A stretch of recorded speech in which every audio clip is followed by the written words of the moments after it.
Hello students, आज का हमारा जो वीडियो लेक्चर है इसके अंदर हम बेसिक मैथमेटिक्स का ही वो पार्ट काम में ले रहे हैं, लघुगुणक, जो बहुत ही ज़्यादा काम में आता है। चाहे हम केमिस्ट्री की बात कर लें या फिज़िक्स की बात कर लें तो उसके अंदर आपके पास लघुगुणक या लॉग के क्वेश्चन जो हैं वो ज़्यादातर मिल ही जाते हैं। तो लघुगुणक क्या होता है और इसको हम लोग किस तरीके से सोल्व करते हैं, तो बेसिक से शुरुआत करते हैं हम लोग कि क्या क्या चीज़ें जो है वो अपने को इसके अंदर ध्यान में रखनी है, क्या क्या प्रॉपर्टीज़ होती हैं जिनका हमें इसके अंदर ध्यान में रखना है। तो चलिए आज के वीडियो लेक्चर के अंदर हम शुरू करते हैं लघुगुणक के बारे में। तो देखिए, लघुगुणक जो है या लॉगरिथम जो है वो होता क्या है। तो लघुगुणक या लॉगरिथम की अगर हम बात करें तो ये क्या करता है कि कई जटिल गणितीय जो समस्याएं हैं, जो आपके पास मैथमेटिकल प्रॉब्लम आती हैं, कुछ जटिल यानी हार्ड जो मैथमेटिकल कैलकुलेशन होती हैं, उनको ये इजी करने का काम करता है। यानी लघुगुणक की सहायता से हम कई बड़ी या जटिल समस्याएं जो होती है मैथ्स की, उन्हें हम इजीली सोल्व कर सकते हैं। अब कोई भी अगर आपके पास पॉजिटिव रियल नंबर है, पॉजिटिव रियल नंबर का मतलब हो गया वास्तविक संख्या है, वो भी धनात्मक, कि तो मान लो आपके पास कोई वास्तविक धनात्मक संख्या है, कोई वास्तविक धनात्मक संख्या है कैपिटल N, और इस कैपिटल N वास्तविक धनात्मक संख्या को आप गणितीय रूप से दो प्रकार से प्रदर्शित कर सकते हो। यानी कोई भी आपके पास वास्तविक धनात्मक संख्या है, इसको आप दो प्रकार से निरूपित कर सकते हो या प्रदर्शित कर सकते हो। एक जो तरीका होता है उसे बोला जाता है चरघातांकी रूप,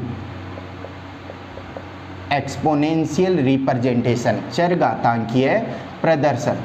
और दूसरा जो आपके पास होता है वो होता है लघुगुणकीय यानी लॉगरिथम प्रदर्शन। अब किस प्रकार से होते हैं ये दोनों प्रदर्शन, या किस प्रकार से दोनों के अंदर हम किसी वास्तविक धनात्मक संख्या को रिप्रेजेंट करेंगे। तो हमने एक बार ले लिया कि आपके पास एक कोई वास्तविक संख्या है 36, 36 धनात्मक भी है आपको पता होगा और वास्तविक भी है। तो 36 को हम लोग जो है वो दो प्रकार से लिख सकते हैं। कैसे? एक बार तो हमने लिख लिया 6 का स्क्वायर, तो 6 का स्क्वायर मुझे पता है कितना होता है, 36 ही होता है, लिख दिया ये। अब मैं यहाँ पर क्या कहूँगा कि 6 जो यहाँ पर है, इस 6 को हमने बोल दिया कि ये 6 जो है वो है बेस या आधार। इसको हम क्या बोलते हैं? बेस या आधार। ये जो 2 यहाँ पर है, इस 2 को क्या बोल सकते हैं? इसको हम बोल सकते हैं घात या घातांक, या मैं बोल सकता हूँ पावर, या मैं बोल सकता हूँ डिग्री।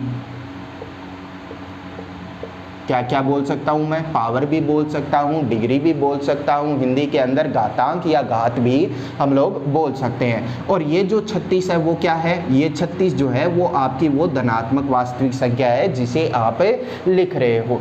अब दूसरा तरीका क्या है? यहाँ पर इसको मैं बोलूँगा क्या कि 6 का स्क्वायर जो है वो किसके बराबर है? 36 के बराबर है। अब अगर इसे मैं दूसरे तरीके से रिप्रेजेंट करूँ तो दूसरे तरीके से मैं इसे कैसे लिख सकता हूँ?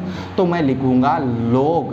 लॉग रिप्रेजेंट किसको कर रहा है कि मैं लघुगणकीय प्रदर्शन कर रहा हूँ। लॉग हमने लिख दिया और यहाँ पर लिख दिया 36, और यहाँ पर हम क्या लिख रहे हैं? यहाँ पर हम लिख रहे हैं 6। ठीक है, तो मैं क्या बोलूँगा कि इसका मीनिंग जो है वो क्या हो गया?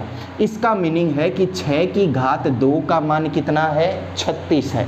तो मैं यहाँ पर लिखूँगा कि 6 की कितनी घात 36 मान देगी, 6 की कितनी घात 36 मान देगी। तो मैं कहूँगा 6 की कितनी घात होनी चाहिए जो 36 मान देगी? तो 6 की कितनी घात होनी चाहिए? 2 घात होनी चाहिए जो इसका मान 36 देती है। तो अगर इसकी और इसकी बात करूं तो दोनों एक दूसरे के उल्टे होते हैं। कैसे? कि मैं बोलूं 6 की घात 2 बराबर कितना होता है? 36 होता है। और यहाँ पर क्या बोल रहा है कि लॉग के अंदर मैं 6 की कितनी घात लगाऊं, कितनी डिग्री लगाऊं कि वो 36 मान देगी। तो कितनी घात या कितनी डिग्री लगानी चाहिए? 2 डिग्री लगानी चाहिए। तो ये जो आपके पास 2 है, ये तो क्या हो गया? आपका घातांक हो गया, या डिग्री हो गई, या पावर हो गई। डिग्री या पावर हो गई। ये जो 36 है वो क्या है आपके पास n है आपकी कोई भी संख्या, और ये जो 6 है यहाँ पर, ये 6 क्या बन गया आपके पास है, आधार बन गया, या इसे हम क्या बोल सकते हैं, बेस भी बोल सकते हैं। तो देखो अब ये दोनों जो हैं वो एक दूसरे के उल्टे होते हैं। इसको तो हमने बोल दिया कि ये जो निरूपण है वो तो है लघु गुणकीय निरूपण, यानी लघु गुणक के रूप में मैं इस संख्या को n को निरूपित कर रहा हूँ। और ये जो निरूपण है इसको बोला जाता है चरघातांकीय निरूपण या एक्सपोनेंशियली रिप्रेजेंटेशन, चरघातांकीय प्रदर्शन। और दोनों जो हैं वो एक दूसरे के अपोजिट होते हैं, यानी यहाँ पर मैं log ले रहा हूँ, log के अंदर क्या कहा कि 6 के कितनी घात लगाऊं कि उसका मान 36 हो जाए।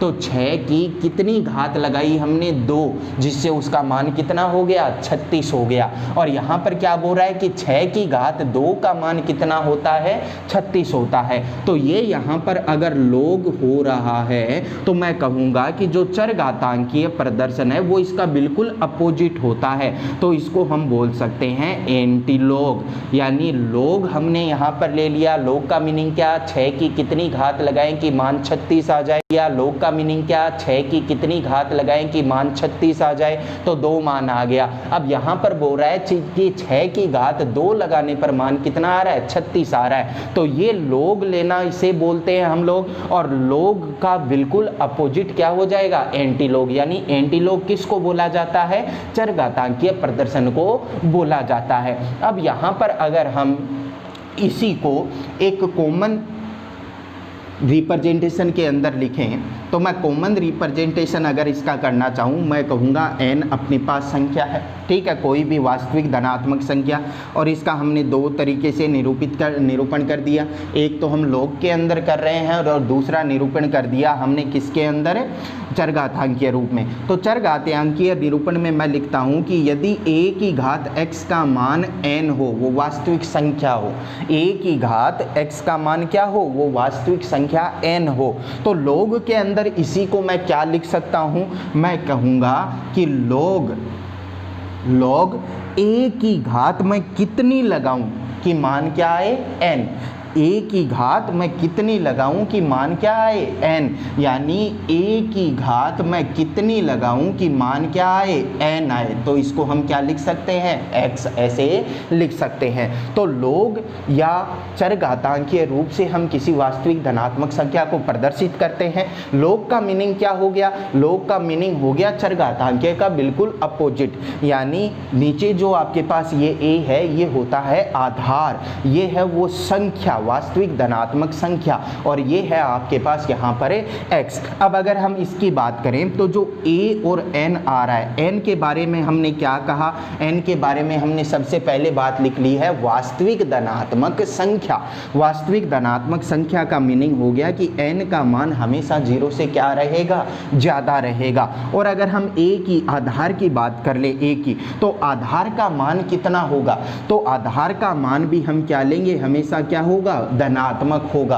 अब आधार का मान हमेशा धनात्मक हम लोग क्यों लेके चल रहे हैं, क्या रीजन है, क्या आधार का मान कभी ऋणात्मक नहीं हो सकता क्या? तो अगर हम आधार की बात करें तो मैं यहाँ पर एक एग्जाम्पल के थ्रू आपको समझा रहा हूँ। तो मैंने ले लिया कि आधार अगर हम ऋणात्मक ले, मैंने ले लिया -2 और -2 की घात 3, तो -2 की घात 3 का जो मान है वो कितना हो जाएगा, तो मैं कहूँगा इसका मान हो जाएगा -8 आ रहा है यहाँ पर। चलो अच्छी बात है। अब मैं ले रहा हूँ -2 की घात 4, तो -2 की घात 4 लिखूंगा मैं, तो मैं क्या कहूँगा, ये मान कितना आ जाएगा आपके पास, 16। ये भी मान दे रहा है ये, तो दिक्कत कहाँ पर है, हम a का मान पॉजिटिव ही लेके क्यों चल रहे हैं। दिक्कत कहाँ पर आ जाती है, यदि मैं -2 की घात लगा दूँ 1/2, -2 की घात अगर मैं 1/2 लगा दूँ तो ये 1/2 का मतलब क्या होता है, अंडर रूट, और अंडर रूट के अंदर क्या आ जाएगा, -2, और अंडर रूट के अंदर अगर कोई ऋणात्मक राशि आ जाती है तो मैं उसे बोल देता हूँ काल्पनिक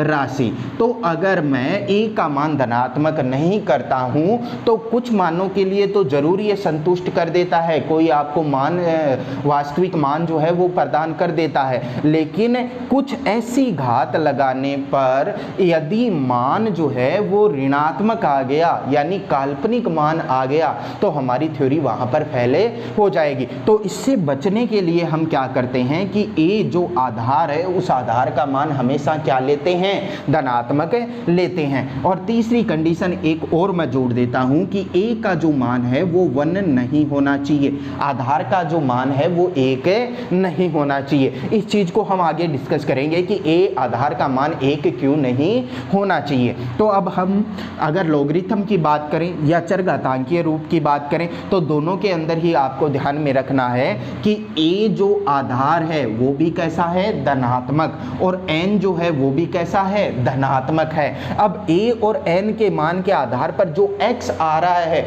उस x का मान धनात्मक या ऋणात्मक हो सकता है। इसे याद कैसे रखेंगे, कैसे याद रखेंगे कि लोग जो है, लोगों जो हैं या लोग जो हैं वो अपने पास हमेशा पॉजिटिव पीपल को ही रखना चाहते हैं, पॉजिटिव लोगों को ही रखना चाहते हैं। तो लोग जो है वो अपने साथ किसको रखना चाहते हैं, पॉजिटिव लोगों को ही रखना चाहते हैं, यानी a और n जो है वो कैसे होंगे, पॉजिटिव। फिर चाहे खुद वो नेगेटिव हो जाए, फिर वो चाहे खुद नेगेटिव हो जाए, यानी x की वैल्यू जो है वो नेगेटिव पॉजिटिव आ सकती है। तो लोग के आगे जो यहाँ पर दो पद आ रहे हैं a और n, इन दोनों ही पदों के बारे में हम क्या कहेंगे कि ये दोनों पद जो हैं वो कैसे होने चाहिए, धनात्मक होने चाहिए और आधार का मान 1 नहीं होना चाहिए। तो चलिए मैं वापस से रिपीट कर देता हूँ, लघुगणकीय का मीनिंग क्या हो गया, आप लोग कैसे देखोगे कि आधार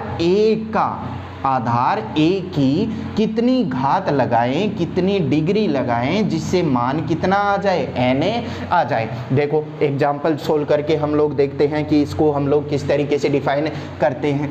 बहुत ही इजी सा तरीका है।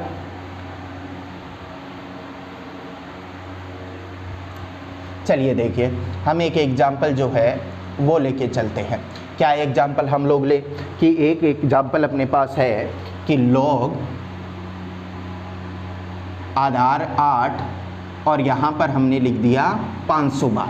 ठीक है, क्या लिखूँगा मैं क्या लिखता हूँ इसको, मैं लिखता हूँ कि log जो है, ठीक है, आधार 8 है और 8 की कितनी घात लगाई जाए कि मान कितना आ जाए, 512 मान आ जाए। यानी 8 की मैं कितनी घात लगाऊं कि मान जो है वो 512 आ जाए। तो 8 की अगर मैं घात की बात करूं तो कितनी घात लगानी चाहिए कि मान जो है वो अपने पास 512 आ जाए। तो मैं कहूँगा 8 की कितनी घात होती है, 3 घात, 8 इंटू 8 इंटू 8, तो मान कितना आ जाएगा, 512। तो ये मान आप 8 इंटू 8 इंटू 8, तो मान कितना आ जाएगा, 512। तो ये मान आपके पास आ गया 3। अगर हम सेकंड एग्जाम्पल की बात करें इसी तरीके से, तो सेकंड एग्जाम्पल जो है, मैं पहले एग्जाम्पल जो है वो सारे आपके पास लिख देता हूँ ताकि आप लोग इसे सोल्व करते जाए। सेकंड जो अपने पास एग्जाम्पल है वो है log बेस 3 81। आप लोग सोल्व करते रहिए। थर्ड अपने पास है log √2 4। फोर्थ अपने पास एग्जाम्पल है log √5 125। फिफ्थ अपने पास एग्जाम्पल है log 1/93। सिक्स्थ अपने पास एग्जाम्पल है log 1/3 1/9। लिख दिया हमने। एक और एग्जाम्पल है जो मैं नोट करते हुए चलता हूँ, आप लोग सोल्व करते रहिए और देखिए क्या क्या आंसर जो हैं वो अपने आ रहे हैं और मिलान कीजिए उनका कि क्या आपने सही ही समझा है क्या इस चैप्टर को या इस लेक्चर को। जो अपने पास नेक्स्ट है एग्जाम्पल 7 नंबर, वो है log बेस 1/5 5 कितना होगा। ये अपने पास एग्जाम्पल है, देखो कितना होगा। अगर हम और एग्जाम्पल ले लें कुछ,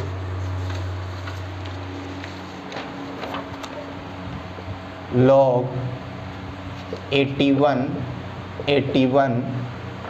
9th नंबर एग्जाम्पल है log 1/√2 1। 10th एग्जाम्पल है log 97 1। 11 नंबर अपने पास एग्जाम्पल है log √2 + 1 √2 - 1 कितना होगा। तो चलिए इन एग्जाम्पल को हम लोग सोल्व करते हैं। सोल्व कीजिए आप लोग भी, क्या क्या आंसर आप लोग इनका देते हो। तो चलिए फर्स्ट एग्जाम्पल का आंसर मैंने बता दिया कि A8 की हम कितनी घात लगाएं जिससे मान कितना आ जाए, 512 आ जाए। फिर इसके अंदर अगर हम बात करें तो देखें कि 3 की कितनी घात हम लगाएं कि मान कितना आ जाए, 81 आ जाए। 3 की कितनी घात हम लगाएं, कितनी डिग्री हम अप्लाई करें जिससे मान कितना आ जाए, 81 मान आ जाए। तो कितनी घात जो है वो हमें अप्लाई करनी पड़ेगी। तो मैं कहूँगा 3 की घात अगर मैं 2 अप्लाई करता हूँ तो 9 और 4 अप्लाई करता हूं तो कितनी आ जाएगी, 81 आ जाएगी। तो इसका आंसर जो आएगा अपने पास वो कितना आ जाएगा, 4 इसका आंसर आ जाएगा। कि 3 की घात कितनी लगाऊं कि मान 81 आ जाए, तो 3 की घात 4 का मान क्या होता है, 81 होता है। अब यहाँ पर बात करें कि √2 की कितनी घात लगाएं कि मान क्या बन जाए, 4 बन जाए। तो √2 की कितनी घात लगाएं कि 4 बन जाए, तो मैं कहूँगा कि √2 है आपके पास और इसकी कितनी घात लगाएं कि 4 बन जाए। तो मैं पहले तो इसकी घात लगाता हूं 2, तो 2 घात लगाने पर मैं क्या बोलूँगा, ये कितना बनेगा, 2 ही बनेगा। और उसके बाद में और 2 घात लगाऊं तो इसका मान कितना बन जाएगा, 4। तो टोटल √2 की घात कितनी लगानी चाहिए मुझे, √2 की घात लगानी चाहिए मुझे टोटल 4, जिससे मान कितना आ जाएगा, 4 के बराबर आ जाएगा। वही मान आपका आंसर हो गया। अब नेक्स्ट क्वेश्चन के √5 की कितनी घात लगानी चाहिए जिससे मान कितना आ जाए, 125 से आ जाए। तो √5 की कितनी घात का मान 125 से होगा। तो देखो कैसे सोल्व करेंगे। और इन क्वेश्चनों को सोल्व करने के एक और मेथड भी है जो मैं अभी आप लोगों को बताऊंगा। तो √5 है, √5 की कितनी घात जो है लगाएं जिससे मान कितना आ जाए, 125 से मान आ जाए। तो मैं कहूँगा √5 की कितनी घात लगाएं कि मान कितना आ जाए, 125 से आ जाए। तो मैं कहूँगा √5 है, √5 का मतलब क्या हो गया, 5 की घात 1/2 और x पहले से है तो ये टोटल घात कितनी बन गई, x/2 बराबर कितना आ जाना चाहिए, 125। 125 को हम लोग क्या लिख सकते हैं, 125 को क्या मैं 5 की घात 5 लिख सकता हूँ क्या ये 125 होगा क्या, 5 × 5 25, 25 × 25 के 5 की घात कितनी लगाऊं मैं यहाँ पर, 5 की घात लगा देता हूँ 3। तो 5 × 5 × 5 कितना बन जाएगा, 125। यहाँ पर अब देख लो, अगर आधार समान है तो आधार समान है तो हम घातों को बराबर कर देते हैं। x = 2 बराबर कितना आ गया, 3। तो x का मान कितना आ गया, 6। यानी मैं √5 की कितनी घात लगाऊं कि मान 125 आ जाए, तो 6 घात हमें लगानी चाहिए। नेक्स्ट अगर हम बात करें, देखो क्या बोल रहा है ये बोल रहा है कि 1/93, ठीक है, 1/93 की कितनी पावर लगाई जाए कि मान कितना आ जाए, 1/93 आ जाए। 1/93 की कितनी पावर लगाई जाए जिससे वैल्यू क्या आ जाए, 1/93। तो कितनी पावर लगानी चाहिए, 1 लगानी चाहिए, जिससे वैल्यू कितनी आ जाएगी, 1/93 आ जाएगी। यहाँ पर देखो 1/3 की कितनी पावर लगानी चाहिए कि वैल्यू 1/9 आ जाए। तो मैं कहूँगा 1/3 की पावर कितनी लगानी चाहिए जिससे 1/9 वैल्यू आ जाए। तो वैल्यू क्या आ जाएगी आपके पास, 2 आ जाएगी। नेक्स्ट देखिए, तो आपको बोल रहा है कि 1/5 की कितनी पावर लगाएं कि वैल्यू क्या आ जाए, 5 आ जाए। तो 1/5 की कितनी पावर लगाएं कि वैल्यू 5 आ जाए, तो मैं कितनी लिखूंगा, -1। क्यों लिखा मैंने, क्योंकि 1/5 की पावर अगर मैं -1 लगा देता हूं तो इसका मीनिंग हो गया 1/5 की पावर -1। अब जब मैं इसको ऊपर ले जाऊंगा तो इसको ऊपर ले जाने पर ये जो घात पहले ऋणात्मक थी वो क्या बन जाएगी, धनात्मक बन जाएगी। यानी आंसर कितना आ जाएगा आपका, 5 इसका आंसर है आ जाएगा। तो यानी रेसिप्रोकल 5 इसका आंसर है आ जाएगा। तो यानी रेसिप्रोकल हो अगर एक दूसरे के, तो रेसिप्रोकल यानी व्युत्क्रम हो एक दूसरे के, तो मान कितना आ जाएगा, -1 आ जाएगा। यहाँ पर देखिए कि 81 की मैं कितनी पावर लगाऊं कि मान 81 ही आ जाए, तो 81 की कितनी पावर लगानी चाहिए कि मान 81 ही आ जाए, तो मैं कहूँगा कितनी आनी चाहिए, 1। अब यहाँ पर देखो कि 1/√2 की कितनी घात लगाएं कि मान आ जाए 1। बिल्कुल जायज़ क्वेश्चन। 1/√2 की कितनी घात लगाएं जिससे मान कितना आ जाए अपने पास, 1 मान आ जाए। तो 1/√2 की कितनी घात लगाऊं मैं, तो कोई भी संख्या हो आपके पास उसकी कितनी घात लगाने पर मान हमेशा 1 आता है। मैं बोल दूं कि 2 है आपके पास, 2 की कितनी घात लगाऊं कि मान 1 आ जाए। 4 है, 4 की कितनी घात मैं लगाऊं कि मान जो है वो 1 आ जाए। या 10 की मैं कितनी घात लगाऊं कि मान जो है वो 1 आ जाए। तो x का मान कितना होगा, तो मैं कहूंगा x का मान यहां पर रख दो 0, क्योंकि किसी भी संख्या की अगर घात 0 लगा दी जाए तो उसका मान कितना आ जाता है, 1 आ जाता है। यानी 1/√2 की कितनी घात लगाई जाए जिससे मान 1 आ जाए, तो कितनी घात लगाई जाए, 0, तो इसका मान हो गया आपके पास 0। अब यहां पर बोल रहा है 97 की कितनी घात लगाई जाए कि मान जो है वो 1 हो जाए। तो 97 की कितनी घात लगाएं कि मान 1 हो जाए, तो मैंने क्या कहा, किसी भी संख्या की कितनी घात लगाने पर मान 1 हो जाता है, 0 लगाने पर। तो इसका आंसर भी क्या आ गया, 0 आ गया। अब देखो ये बड़ा अच्छा क्वेश्चन है, आपको बोल रहा है कि √2 + 1 की कितनी घात लगाएं कि मान हो जाए √2 - 1। तो मैं इसका आंसर जो है वो क्या दूंगा, तो इसका आंसर देने से पहले आप लोग एक छोटी सी चीज जो है वो समझिए कि अगर आपके पास कोई 2 पद हों, जैसे √2 + 1 और √2 - 1, इन दोनों को गुणा करो, ठीक है। इन दोनों को गुणा करने पर मान कितना आएगा, √2 को √2 से गुणा करूंगा तो 2 आ गया आपके पास। अब ये जो को किसकी तरीके से बन रहा है, a + b a - b, तो a + b को a - b से मल्टीप्लाई करूंगा तो मान क्या आएगा, a² - b²। तो a² यानी 2 का √2 का स्क्वायर कितना, 2 - b² b कितना, 1, 1 का स्क्वायर कितना, 1, मान कितना आ गया, 1 आ गया। तो जब किन्हीं भी 2 पदों को गुणा करने पर मान 1 आए, किन्हीं भी 2 पदों को गुणा करने पर मान 1 आए, इसका मतलब वो दोनों पद एक दूसरे के रेसिप्रोकल हैं, एक दूसरे के व्युत्क्रम हैं। क्या मैं बोलना चाह रहा हूं, मैं बोलना चाह रहा हूं कि अगर आपके पास √a + √b इंटू में √a - √b बराबर 1 हो जाए, दोनों को गुणा करने पर मान कितना आए, 1 आए। इसका मीनिंग है कि √a + √b बराबर 1/√a - √b के बराबर हो जाएगा। यानी दोनों एक दूसरे के क्या है, रेसिप्रोकल हैं। यानी मैं इसको क्या लिख सकता हूँ, मैं इसको लिख सकता हूँ log √2 + 1 आधार और √2 - 1 को इस तरीके से मैं क्या लिख सकता हूँ, 1/√2 + 1। तो हमने क्या कहा कि ये और ये एक दूसरे के क्या है, व्युत्क्रम है, रेसिप्रोकल है। जब एक दूसरे के रेसिप्रोकल होते हैं तो मान कितना आता है, log के अंदर मान आता है -1। तो इन एग्जाम्पल को ध्यान से देखिए, वापिस से अगर किसी के अंदर आपको प्रॉब्लम हो तो वापिस से समझिए क्या बोलना चाह रहा है, और इस नोट को एक तरफ अपनी कॉपी के अपर पेज के ऊपर लिख लीजिए, नोट डाउन कीजिए एग्जाम्पल्स को।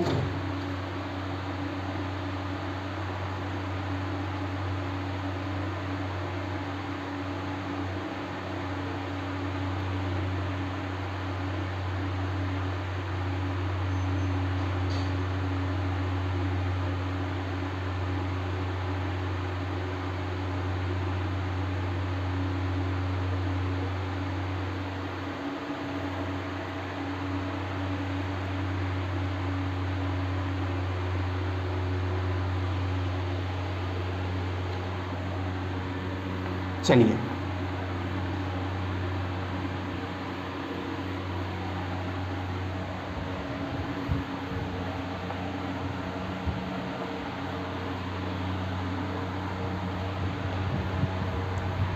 इन एग्जाम्पल के बेसिस पर अगर हम रिजल्ट लिखना चाहें, जिन्हें हम लोग डायरेक्ट प्रॉपर्टी भी बोलते हैं।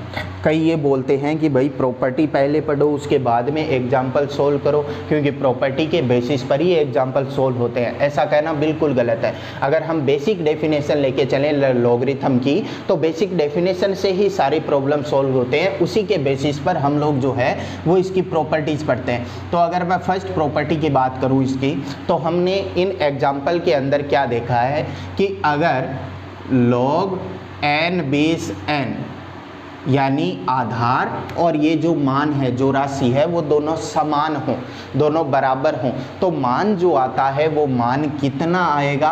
तो मैं कहूँगा मान आएगा हमेशा 1।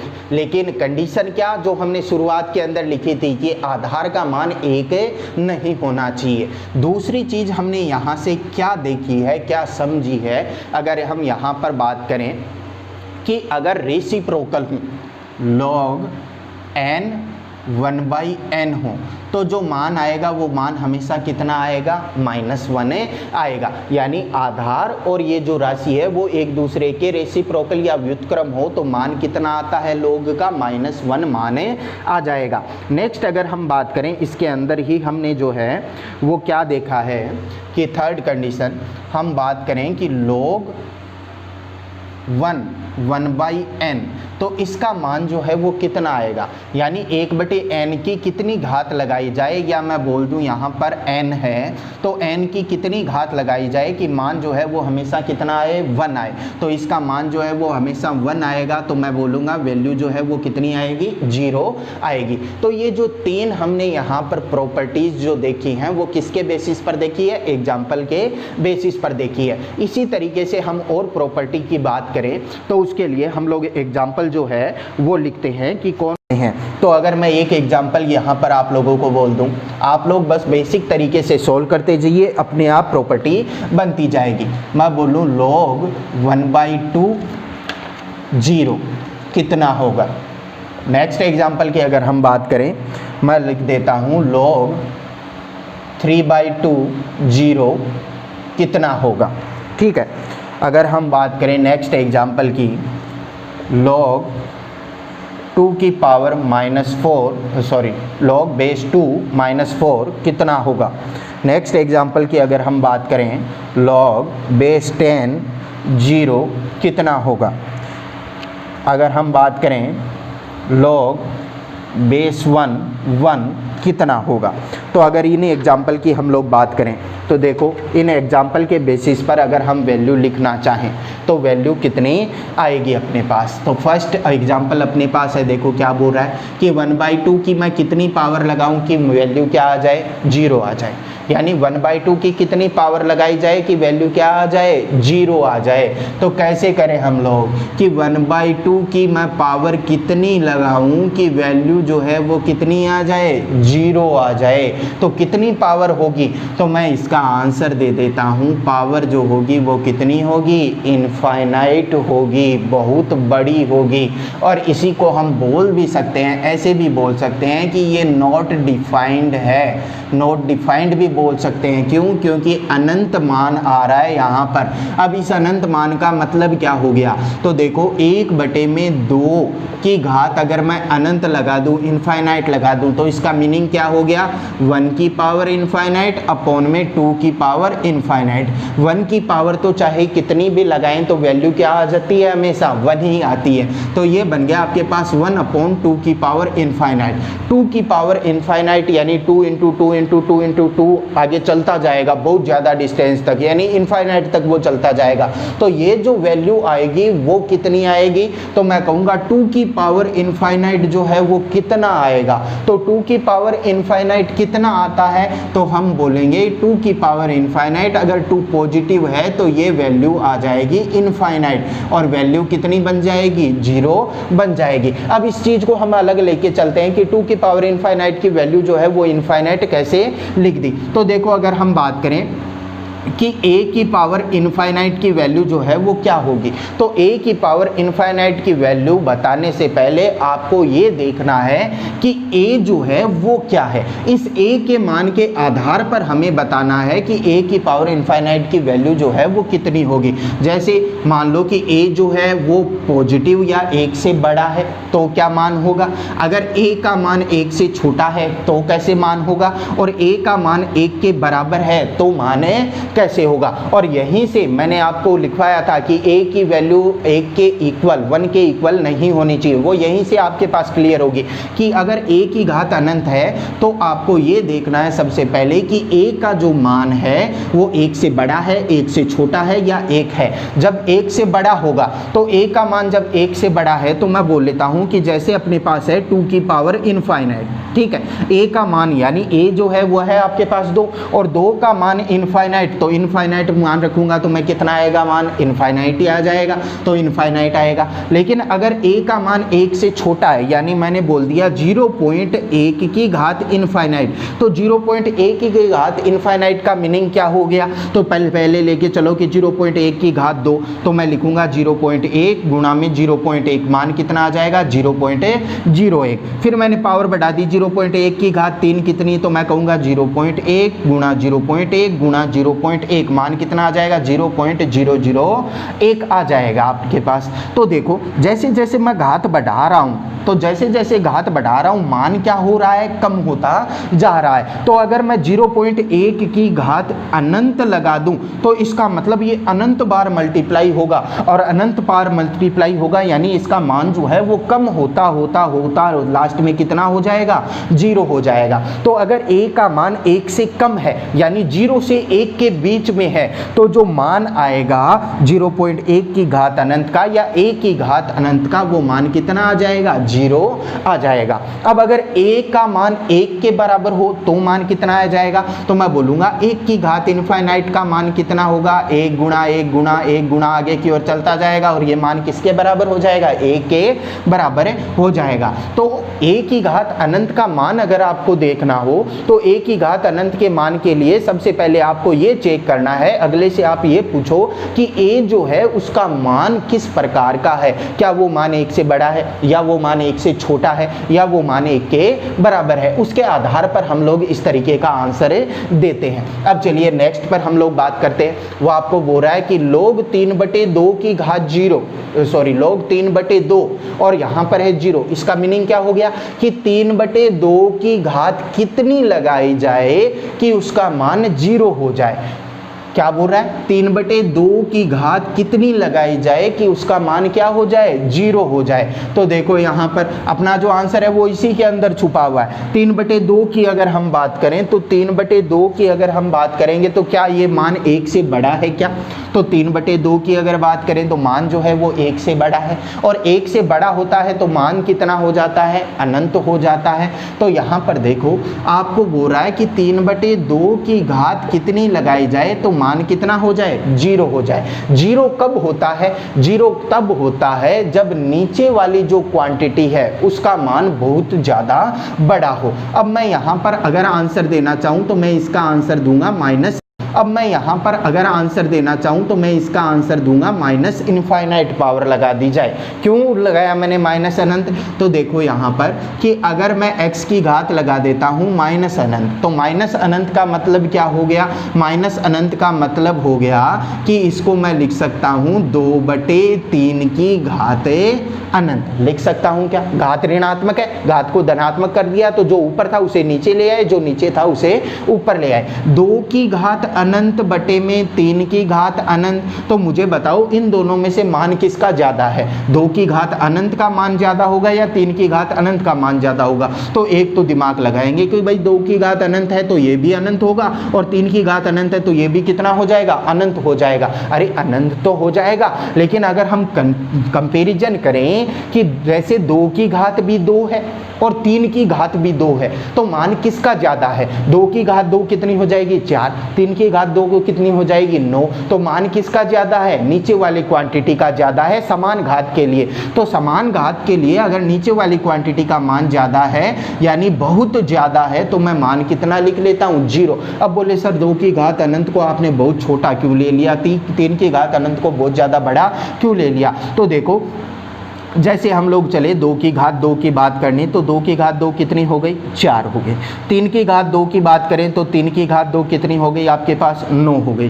फिर हम लोग देखते हैं 2 की घात 3 कितनी, 2 की घात 3 कितनी हो जाएगी आपके पास, ये हो जाएगी 8। 3 की घात 3 कितनी, तो मैं कहूँगा 3 गुणा 3 गुणा 3 कितना हो गया 27 हो गया आपके पास। अब देखो पहले जो अंतर था वो अंतर कितना था 5 राशियों का अंतर था।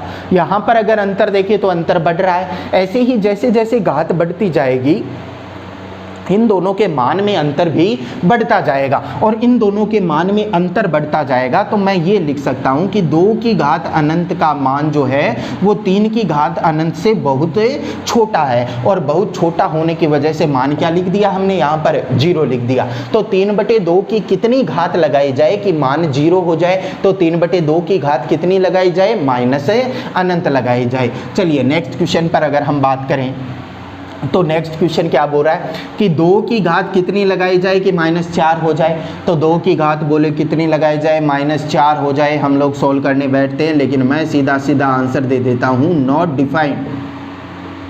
नॉट डिफाइंड क्यों दिया, दिमाग लगाओ, क्यों आंसर हमने नॉट डिफाइंड दिया। हमने जब लॉग को शुरुआत ही की थी तब हमने कहा था कि ए और एन जो है वो दोनों कैसे होनी चाहिए, धनात्मक होनी चाहिए। क्या यहाँ पर ये वाला पद जो है वो धनात्मक है क्या, नहीं है, तो हमने इसको क्या बोल दिया नॉट डिफाइंड। अब आपको नेक्स्ट क्वेश्चन के अंदर क्या बोल रहा है 10 की पावर कितनी लगाई जाए कि वैल्यू कितनी बन जाए 0 बन जाए।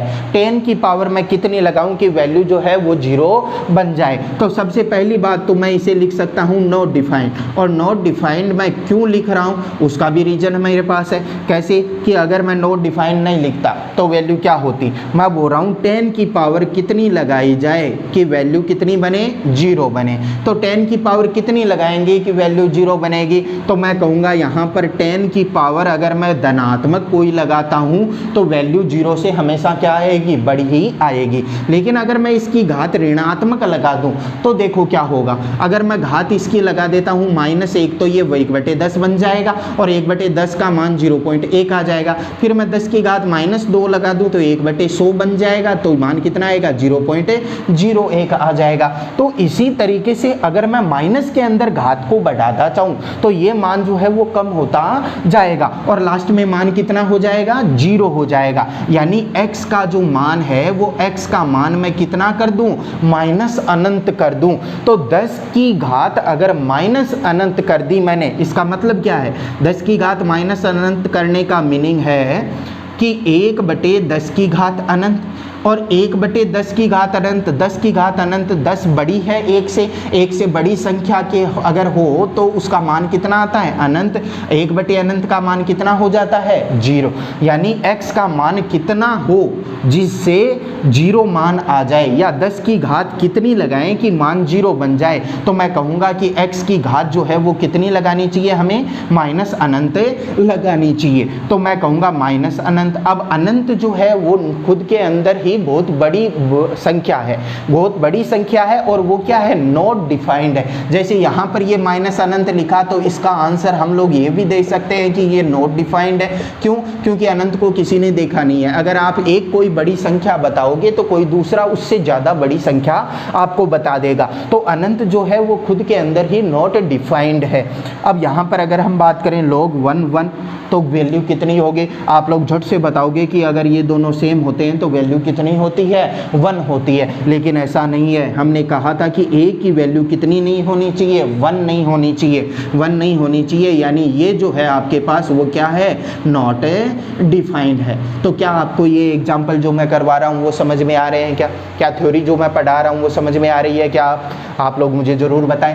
अब देखिए इसके बेसिस के ऊपर हम और भी इसकी प्रॉपर्टी जो है वो डिस्कस करते हैं, इसके एग्जाम्पल जो है वो डिस्कस करते हैं। अगर हम और इसके एग्जाम्पल जो है वो डिस्कस करना चाहें तो देखिए मैं प्रॉपर्टी जो है वो आप लोगों को लिखवा दूंगा एक साथ। ऐसे ध्यान में रखिए कि जो हम लोग ये एग्जाम्पल सोल्व कर रहे हैं इन्हीं के अंदर इसकी प्रॉपर्टीज भी हम लोग साथ साथ डिफाइन करते चल रहे हैं। तो लास्ट के अंदर जब हम इसकी प्रॉपर्टीज एक साथ लिखेंगे तब आपको ये लगेगा कि ये तो हमने पढ़ रखा है। चलिए एग्जाम्पल मैं लिखवा रहा हूँ। फर्स्ट एग्जाम्पल है आपके पास log बेस 2 8 की पावर 1/3। नेक्स्ट एग्जाम्पल है अपने पास 3। नेक्स्ट एग्जाम्पल है अपने पास log बेस 2 1/16। थर्ड अपने पास है log बेस 1/3 और 1/3 की पावर 1/7। ये पावर 3 की पावर 1/7 है आपके पास। नेक्स्ट अपने पास है log 1/2 की पावर 1/2 बेस है और ये है आपके पास 1/4√2। नेक्स्ट एग्जाम्पल है चलो एक बार इतने ही एग्जाम्पल जो है वो हम लोग सोल्व करते हैं और देखिए सोल्व कीजिए आप लोग, क्या आंसर बताओगे आप इन लोगों को। देखिए फर्स्ट एग्जाम्पल बोल रहा है 2 की पावर कितनी लगाई जाए कि वैल्यू आए 8 की पावर 1/3। तो कैसे करें, हम बोलें 2 की पावर कितनी लगाई जाए कि वैल्यू आ जाए 8 की पावर 1/3। क्या उससे सिंपल भी हो सकता है क्या? बिल्कुल हो सकता है। 8 की पावर 8 को मैं क्या लिख सकता हूँ? 8 को मैं लिख सकता हूँ 2 की पावर 3 और ऊपर पावर क्या है 1/3। पावर से पावर के ऊपर पावर होती है तो पावर मल्टीप्लाई हो जाती हैं, तो ये दोनों पावर मल्टीप्लाई होंगी तो 3 से 3 कैंसिल आउट हो गया। तो log 2 जब बेस और n यानी a और n सेम होते हैं तो वैल्यू कितनी आती है 1 आती है। तो अपने फर्स्ट एग्जाम्पल का आंसर आ गया 1। अगर इसके हम बात करें तो देखो क्या होगा, 2 की पावर कितनी लगाऊं कि वैल्यू बन जाए 1/16। तो 1/16 अगर आपको बनानी है तो मैं कहूँगा 2 की पावर कितनी अप्लाई करनी चाहिए। तो मैं यहाँ पर लिख देता हूँ log 2। 1/16 को क्या लिख सकता हूँ मैं, 1/16 को मैं लिख सकता हूँ 1/2 और 1/2 की पावर जो है वो कितनी लगा दूँ 4 लगा दूँ। क्या यही लिख सकता हूँ क्या 2 × 2 × 2 × 2। तो मैंने यहाँ पर लगा दी 4। अब यहाँ पर अगर हम देखें तो मैं लिख सकता हूँ इसको log 2। अगर इस 2 की हम बात करें तो इसको मैं लिख सकता हूँ 1/2 की पावर 4। अगर इस 2 की पावर 4 को मैं वापस से ऊपर ले जाऊँ तो इसको सुंदर सा क्या लिख सकता हूँ मैं 2 की पावर -4 लिख सकता हूँ क्या ये? चलो लिख सकते हैं। अब देखो क्या बन रहा है कि 2 की पावर मैं कितनी लगाऊं कि वैल्यू 1/2 की पावर 4 आ जाए।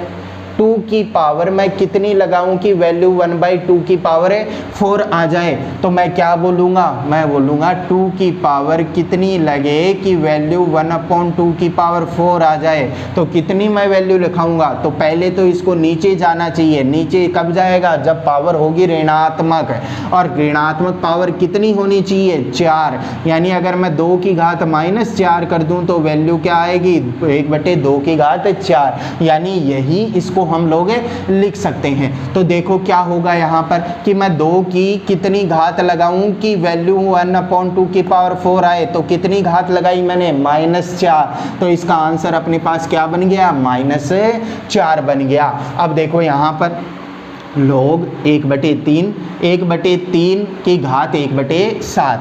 तो मैंने लिख दिया यहाँ पर log 1/3 और ये बन रही है आपके पास 1/3 की घात 1/7। तो इसको मैं क्या लिख सकता हूँ, देखो क्या मैं इसको अगर लिखना चाहूँ यहाँ पर तो मैं लिख देता हूँ 1/3 की घात टोटल घात 1/7 लिख सकता हूँ।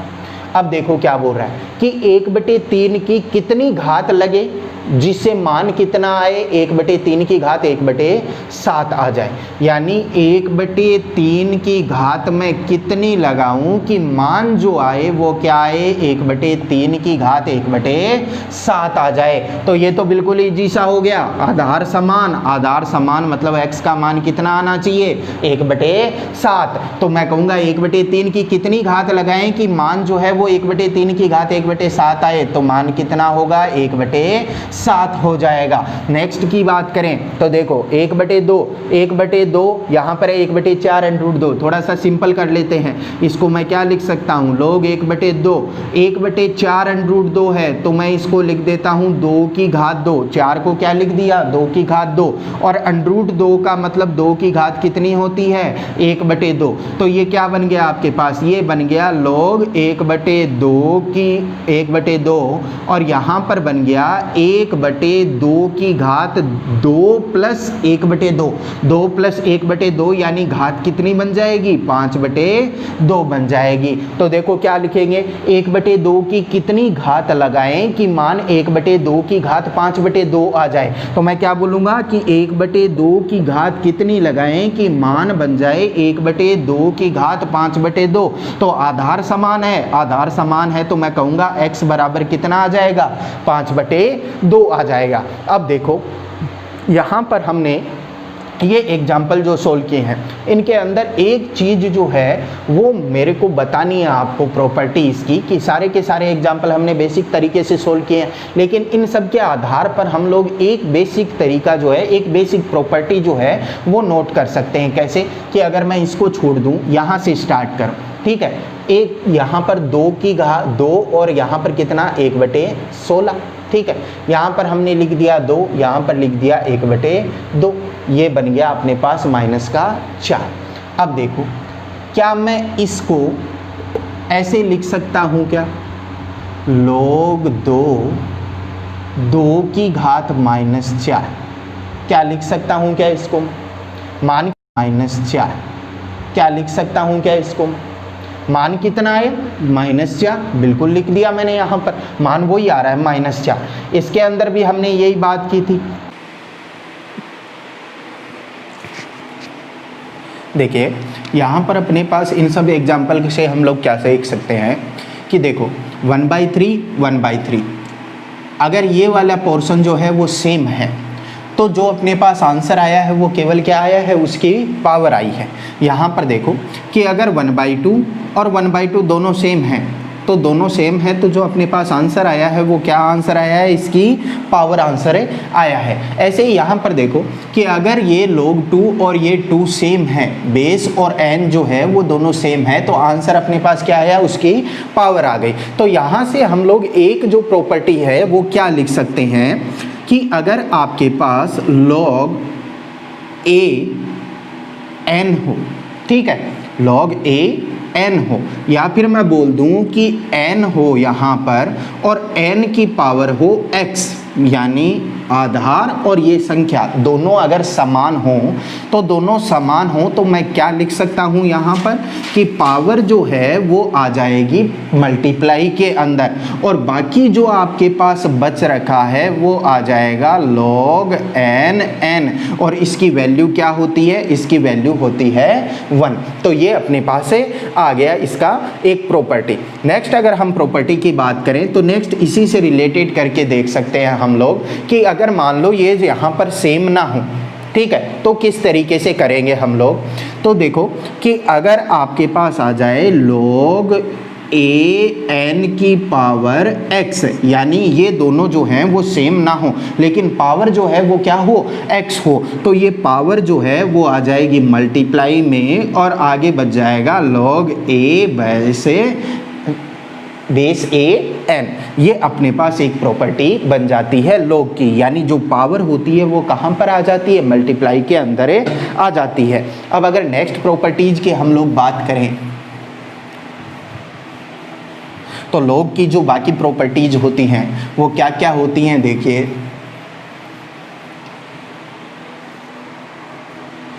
सिक्स्थ प्रॉपर्टी की अगर हम बात करें, आपको मान लो ऐसे दिया हुआ हो log base a m into n, कोई संख्या है, ठीक है, m इंटू n, कोई दो अलग अलग पद हैं। तो इसको जो है वो मैं क्या लिख सकता हूँ, इसको लिख सकता हूँ मैं log base a m plus में log बेस a n, ऐसा भी इसको मैं लिख सकता हूँ। अगर अपने पास 7 नंबर प्रॉपर्टीज के अंदर मैं बात कर लूँ कि log a m upon n की तरह हो, तो इसको मैं क्या लिख सकता हूँ, इसको मैं लिख सकता हूँ log base a m minus log base a n, ऐसा भी मैं इसको लिख सकता हूँ। या फिर अगर आपको आधार चेंज करना हो log का, जैसे a और यहाँ पर है आपके पास n, लेकिन आपको इस log का ये आधार a से हटाकर b करना है, कुछ और आधार इसके अंदर ऐड करना है, तो वो और आधार जो है वो किस तरीके से ऐड होएगा, जो आधार मैंने यहाँ पर लिया है वो आधार मैं यहाँ पर लिखूँगा। मैं क्या लिखूँगा, log b n अपॉन में log जो आधार हमने लिया है वो और जो पहले आधार था वो, तो log base a n is equal to log base b n upon log base b a, ये अपने पास आ जाएगा। तो ये कुछ इंपॉर्टेंट प्रॉपर्टीज होती हैं log की जो आप लोगों को ध्यान में रखनी है। और इससे हम क्या देखते हैं कि क्वेश्चन जो भी हम लोग करेंगे तो ये अगर हमें प्रॉपर्टीज ध्यान में है तो इन प्रॉपर्टीज के यूज से हम लोग कई सारे जो क्वेश्चन हैं उन्हें इजीली देख सकते हैं। अब अगर नेक्स्ट की हम लोग बात करें कि अगली प्रॉपर्टी जो है वो क्या होती है, तो अगली प्रॉपर्टी की अगर हम बात करें 10 नंबर प्रॉपर्टी की, तो मैं कहूँगा कि आपको कुछ क्वांटिटी या कुछ संख्याएं ऐसी है जिनके लिए log का मान जो है वो डायरेक्ट ध्यान में रखना होता है। वो log का मान जो है वो क्या होता है, अगर हम log की मान की हम लोग बात करें तो वो log का मान जो है वो क्या हो जाएगा आपके पास, कि अगर जैसे हम बात करें log 2, ठीक है, तो log 2 जो है वो क्या होता है, तो log आधार अगर 10 हो और 2 की बात करें तो वो मान होता है 0.3010। इसका मान जो है वो आप लोगों को ध्यान में रखना है, वो भी डायरेक्ट। अगर हम log बेस 3 की बात करें, जैसे अपने पास हो log आधार 10 और 3, तो इसका मान जो होता है वो होता है 0.477। ये मान जो है वो हम लोग याद रखते हैं। और अगर हम नेक्स्ट बात करें कि log बेस 10 5 का जो मान है वो कितना होता है 0.698। तो ये 3 मान जो हैं वो हम लोगों को डायरेक्ट ध्यान में रखने हैं ताकि हमें बार बार log टेबल जो है उसकी ज़रूरत ना पड़े।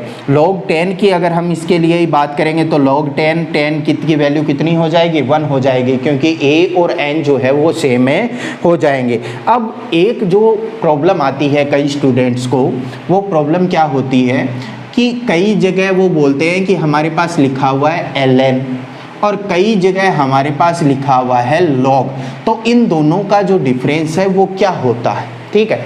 तो इन दोनों के अगर डिफरेंस की हम बात करें तो ln का मीनिंग होता है log और उसका बेस e, यानी कहीं पर लिखा हुआ हो ln(x) तो इसका मतलब होता है log, उसका बेस है e और क्या है x है।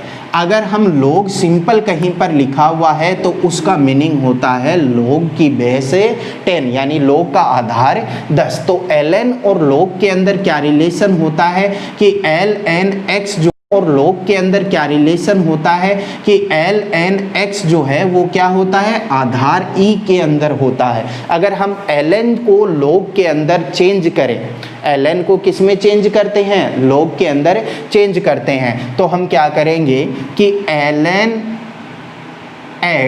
या फिर मैं बोल दूं log ex is equal to होता है 2.303 log बेस 10x। ये आपको ध्यान में रखना है जब आपको कहीं पर ln नज़र आ जाए या log 10 नज़र आ जाए। जैसे ln आपके पास है तो ln को जब हम log बेस 10 के अंदर चेंज करेंगे या log की बेस e है उसको जब हम log की बेस 10 में चेंज करेंगे तो हम किससे मल्टीप्लाई कर देंगे, 2.303 से मल्टीप्लाई कर देंगे। तो आज के वीडियो लेक्चर के अंदर हमने लॉग को ही बारीकी से समझा है। इसकी जो जो प्रॉपर्टी जो है वो अपने यूज में आती हैं, वो सारी प्रॉपर्टी जो है वो हमने यहाँ पर देखी है। ये जो 3 मान मैंने लिखवाए हैं, इनमें से ये 2 मान तो कम से कम आप ध्यान में रखना ही रखना है, क्योंकि क्वेश्चन के अंदर अगर हम बात करें, जैसे एक एग्जाम्पल लेके चले हम लोग, जैसे आपको वैल्यू जो है वो पूछ रहा है